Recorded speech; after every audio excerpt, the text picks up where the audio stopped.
Привет, ну что, вместе настроим Obsidian? Да еще такое, чтобы там была изящная структура, естественно, какой-то командный интерфейс, у нас будет Gemini CLI, причем изящный, а не просто терминал из каталога. И даже мы сюда еще добавим мега топовую штуку, которая набирает популярность в последнее время, агентские скиллы. И все это будет в одной коробочке. Не надо будет даже из Obsidian уходить никуда, чтобы всем этим пользоваться. Это настолько круто, что мы даже не будем разглагольствовать особенно. Сразу говорю про лайк. Обязательно ставьте, подписывайтесь.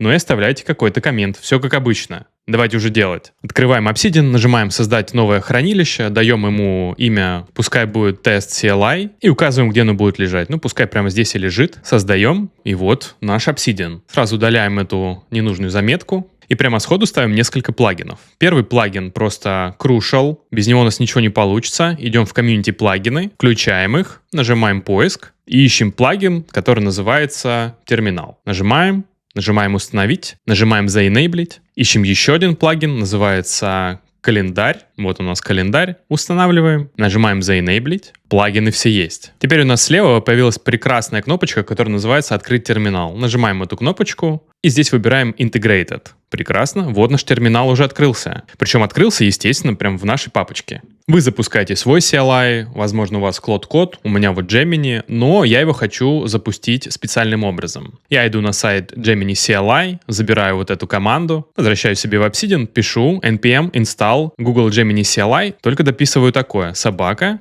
превью. Это мега важно для того, чтобы мы смогли получить все экспериментальные фичи Gemini CLI. Нажимаю Enter, жду, пока у меня установится мой Gemini CLI. Все, установка закончена, я пишу Gemini, нажимаю Enter, жду, пока у меня запустится мой CLI. Вот у меня запустился. Если вы запускаете в первый раз, он у вас попросит аутентификацию, соответственно, логиньтесь сюда. Дальше нажимаем Slash, нажимаем Settings. И здесь мы видим на первой строчке мега важную штуку — Preview Features. Здесь мы нажимаем Enter и переключаем значение в True. После этого нажимаем Escape. Все, теперь у нас готовы наши экспериментальные фичи для использования. Давайте быстренько перезапустим наш CLI, /quit и опять пишем Gemini. Теперь у нас перезапускается для того, чтобы все фичи точно стали доступны для нас. Перезапустились, и здесь я напишу следующее. Построй мне самую простую структуру Obsidian, чтобы я мог использовать ее как второй мозг. Нажимаем Enter. И смотрим, что у нас делает наш CLI. По идее, он должен сейчас нам организовать такую структуру, чтобы нам было мега удобно с ней работать. И он это сделает. Говорю наперед. Он говорит: а можно я тебе создам каталоги? Говорим: конечно, можно. Так, ну что, Gemini только что нам создал структуру и дает нам отчет. Я тебе создал вот такие-то каталоги, уже накидал тебе ключевые файлы туда, ну и рекомендует следующие шаги. Вот наша вся структура для нашего second brain, второго мозга, уже готова. Давайте на нее чуть-чуть посмотрим. По классике inbox — это все входящие наши сообщения. Дальше вы можете ее либо усложнять, либо упрощать, но здесь у нас есть папочка для проектов, областей нашего внимания, это некоторые укрупненные проекты, ресурсы, архивы. В архивы обычно мы кладем все наши приложения, атачменты и, самое главное, шаблоны. Давайте посмотрим на шаблоны, что у нас тут есть. У нас есть прекрасный шаблон для Daily Note. Он, кстати, реально соответствует базовой структуре второго мозга. Здесь есть место для приоритетов на сегодняшний день, для быстрых записей, ну и каких-то более крупных мыслей. В принципе, если вы когда-нибудь организовывали свое ментальное пространство в цифровой среде, то вы наверняка приходили к чему-нибудь подобному. И прежде чем мы двинемся дальше, нам нужно сделать важную вещь. Мы должны вернуться обратно в Gemini и нажать /init. Это некоторая инициализация нашего CLI. Сейчас нейронка проводит анализ каталога, где она оказалась, анализирует всю структуру, все файлы, которые есть, для того, чтобы в последующем использовать это как свое базовое знание. То есть цель: сейчас будет создан файл Gemini, который описывает полностью весь проект, в котором он оказался. Это помогает ему в последующем не рушить структуру, а только лишь добавлять важные штуки в нее. Он говорит: я готов применить изменения, разрешаем. Все, готово. Он говорит: я создал тебе файл gemini.md. Мы можем его прямо открыть и видим, что здесь нам нейронка создала все описание нашего проекта, проанализировала, какие плагины установлены, и сама себе написала инструкции на будущее. Вот, например, если мы просто в терминале попросим создать нам новый проект, нам не нужно будет уточнять, где его именно создавать, потому что эта инструкция уже есть у нашей нейронки. Это очень круто. Идем в настройки еще раз. И сделаем буквально пару эстетических изменений. Файлы и ссылки. Мне очень важно, чтобы все новые ноды падали именно в специфическую папочку. А у нас она есть, это inbox. Теперь переходим на Daily Notes. Также определяем ей каталог. У нас есть отдельный каталог для Daily Notes и шаблон. У нас есть шаблон, который так и называется Daily Note. Применяем его. И теперь у нас каждая наша Daily Note будет наследовать структуру этого шаблона. То есть, если я нажму сейчас Daily Note, то вот она наша структура, которая была обозначена в шаблоне. Круто! И для чего мы ставили с вами плагин «Календарь».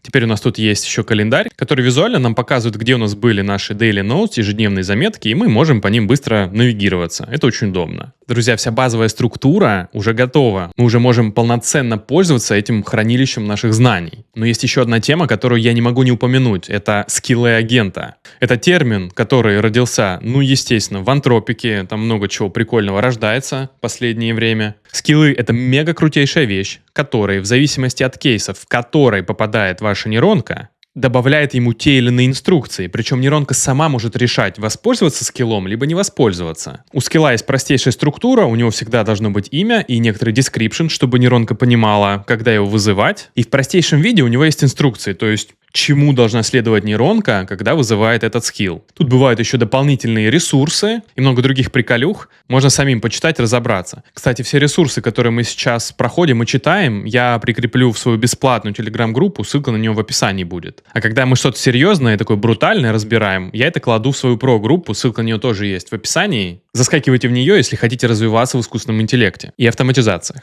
Но самое сладкое из этого, что недавно Google заявил о том, что выкатывает скиллы в экспериментальном формате. Именно поэтому мы запускали наш Google в превью режиме, потому что без этого режима недоступны все экспериментальные фичи в Gemini CLI. Так вот, тут теперь тоже есть агентские скиллы. Кстати, если вам интересна тема агентских скиллов, напишите про это в комменте, тут очень много чего можно крутого рассказать. Сейчас 3 базовые вещи, которые мы должны знать. Нужно заэнейблить скиллы в сеттингах, а мы с вами это уже сделали. И Google говорит, что нужно положить скиллы либо в родительскую директорию Gemini Skills, либо, если вы хотите, чтобы скиллы были доступны только для вашего конкретного проекта в этом каталоге, то можете положить в папочку Gemini конкретно в вашем каталоге. И тогда нейронка будет их искать без проблем. Давайте прямо это и сделаем. Идем обратно в наш Obsidian. Здесь перепрыгиваем в терминал. В терминале делаем такое. Пишем: создай мне каталог. И не ругайся, пожалуйста. Он мне нужен в Gemini. Потом skills. Потом каталог, где будет лежать наш файл skill.md. Пускай это будет каталог myskill. И сразу следом, не вставая 2 раза со стула,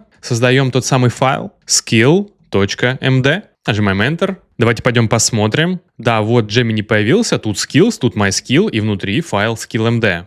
Давайте его откроем и закинем какой-нибудь пример. Вот у нас прямо есть пример на страничке Agent Skills. И здесь есть скилл для Code Review. Отлично, копируем ее, вставляем в файл, сохраняем. Возвращаемся в Obsidian. Давайте запустим Gemini опять и посмотрим, есть ли теперь какие-то скиллы, которыми он может пользоваться. Так, вот наш терминал запустился. И обратите внимание вот на эту прекрасную запись. 1 скилл. Это что значит? Пишем /skills.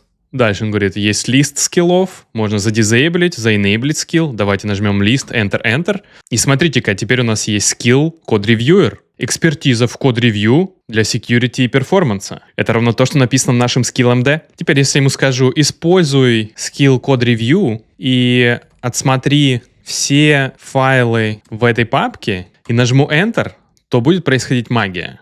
Он поймет, что я его реально прошу сделать код-ревью, посмотрит, какие скиллы у него есть, и должен меня спросить, ты хочешь, чтобы я воспользовался, потому что я могу. И о вау, смотрите, что происходит. Он говорит, я вижу, что у меня есть скилл, который помогает мне делать код-ревью. Ты хочешь, чтобы я им воспользовался? Кстати, если хочется скиллы менеджерить прямо из Obsidian, потому что по умолчанию Obsidian не может вам показывать скрытые папки, все кроме .obsidian, то это, конечно, тоже можно делать, придется чуть-чуть позаморачиваться, и тогда можно будет вынести папочку скиллы прямо в вашу файловую структуру Obsidian, здесь создавать скиллы, и они будут прямо на лету попадать в ваш Gemini или Claude Code. Вот про такие более замороченные вещи я буду скоро рассказывать в своей про-группе, так что, если интересно такое сделать, сами там чекайте. Ну а мы в рамках этого видео научились изящно интегрировать вашу базу знаний Obsidian, создавать для нее минималистичную структуру и даже очень красиво к ней добавлять нейронки, которые всегда могут иметь доступ к вашим файлам, к вашей файловой структуре и каталогам, и даже атачментам, вложениям, которые есть в ваших файлах.